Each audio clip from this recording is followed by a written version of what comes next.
Music history and rap and hip hop is so important, not just because it is the newest and the freshest genre.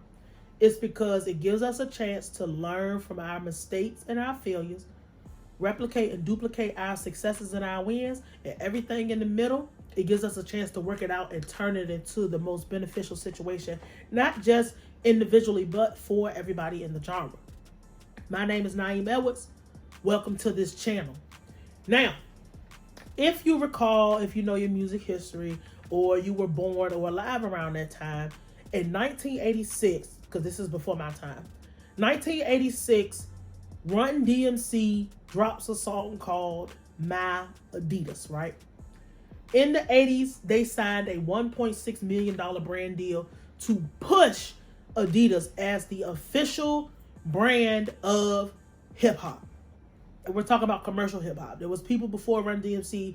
Run DMC just happened to be the greatest at the time for commercial rap artists. That's how Adidas became the brand of hip hop and the most recognizable brand on the planet in affiliation with hip hop. It's not Amiri. It's not Nike. Nobody's gonna say nothing off the wall like Jeeps and Trackhawks and Aventadors and Robin jeans. No. That stuff is seasonal. If you ask somebody in Russia about hip hop, they're gonna say Adidas, shell toes, and them three stripes and all that other stuff, right? Why am I bringing this up?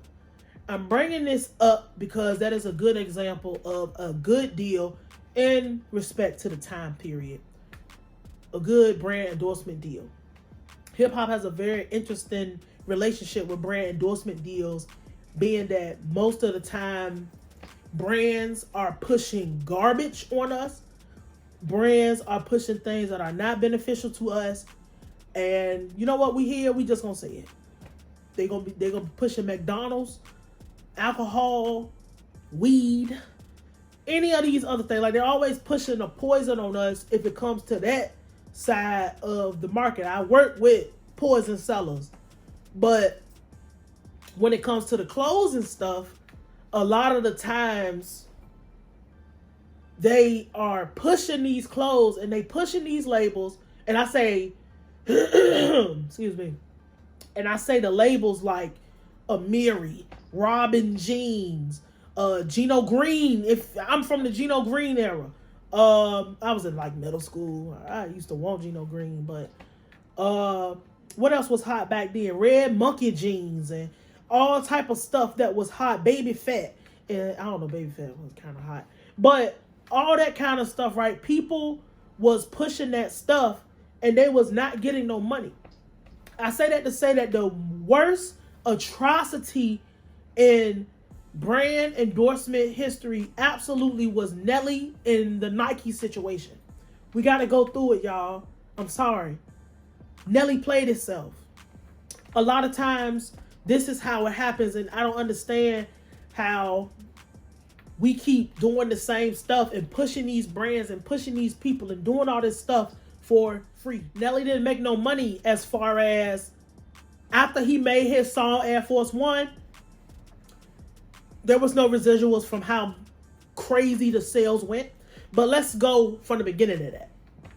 So we can start at this point now where Nelly is, I don't want to say he's bitter. I don't want to say he's upset, but he's come out and he came out and he was like, everybody should thank me for getting brand deals with Nike because I started that. But the thing is, you didn't get a brand deal. They gave you a little kiosk on your tour. He said, and this is a direct quote from him, everybody that got Nike shoe deals needs to be thanking us right now. We opened Nike's eyes to a lot of that.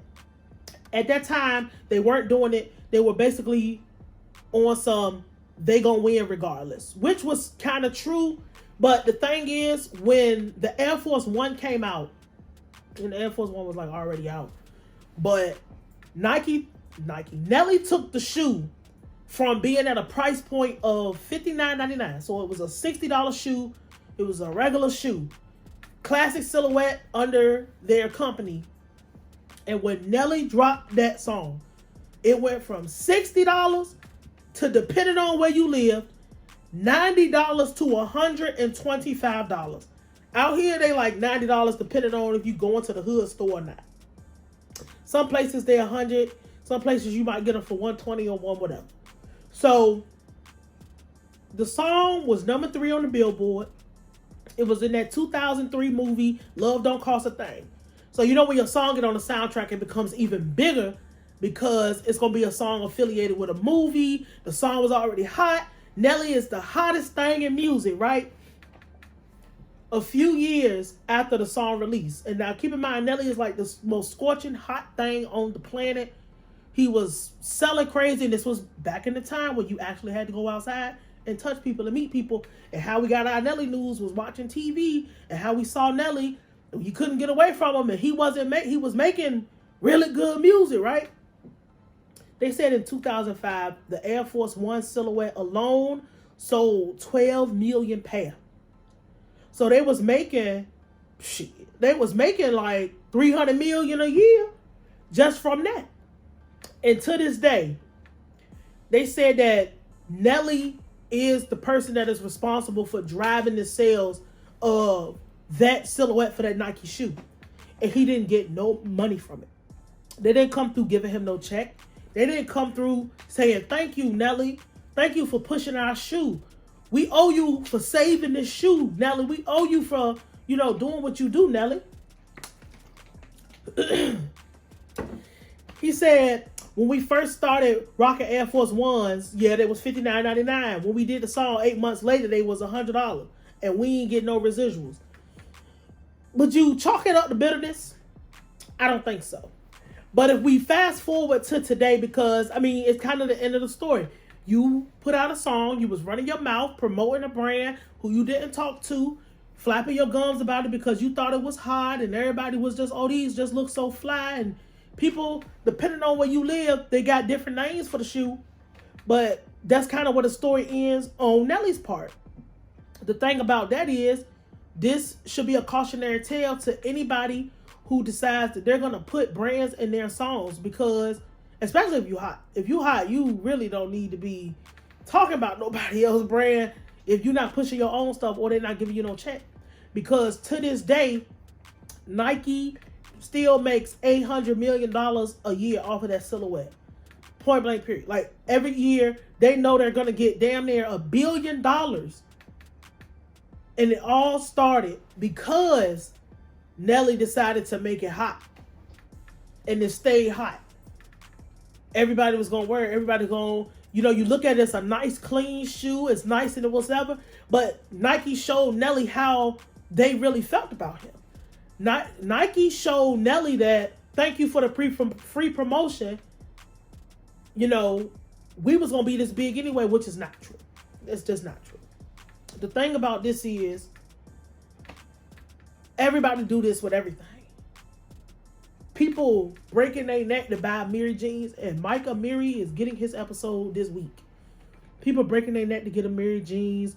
People red bottoms and just any type. The brands that you hear in these songs. Red bottoms, Amiri jeans, Monclers, Balenciagas. Do you really think these people get paid? Like y'all are giving these people free promotion. Y'all are giving these people free everything, and they're not paying you nothing.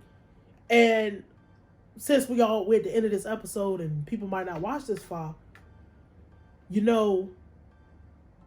they look forward to when rappers come out. They love new rappers.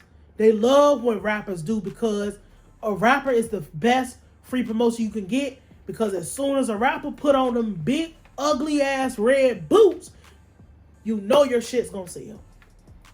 Soon as a rapper touches something that you have, it's gonna fly off the shelf, because rappers is followers and they fans is followers, and they just gonna go out and do it. They didn't go pick up this weird looking camo jacket because it was fly. They picked it up because I put it on.